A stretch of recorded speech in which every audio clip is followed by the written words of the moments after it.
કામરેજ અને સુરત જિલ્લાના પ્રજાના હિતમાં કામરેજ ટોલનાકા પરથી સુરતના વાહનોને ટોલ ટેક્સમાંથી મુક્તિ આપવામાં આવે તેવી માંગ આપ દ્વારા કરાતા પોલીસે અટકાયત કરી હતી.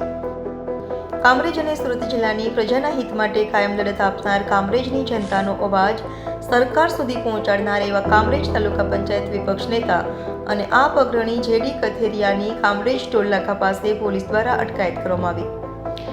આમ આદમી પાર્ટીના નેતા જેડી કથિરિયાની માંગણી છે કે સુરત અને જિલ્લાના તમામ GJ5 અને GJ19 પાર્સિંગના વાહનોને કામરેજ ટોલનાકા પર ટોલમાંથી મુક્તિ આપવામાં આવે.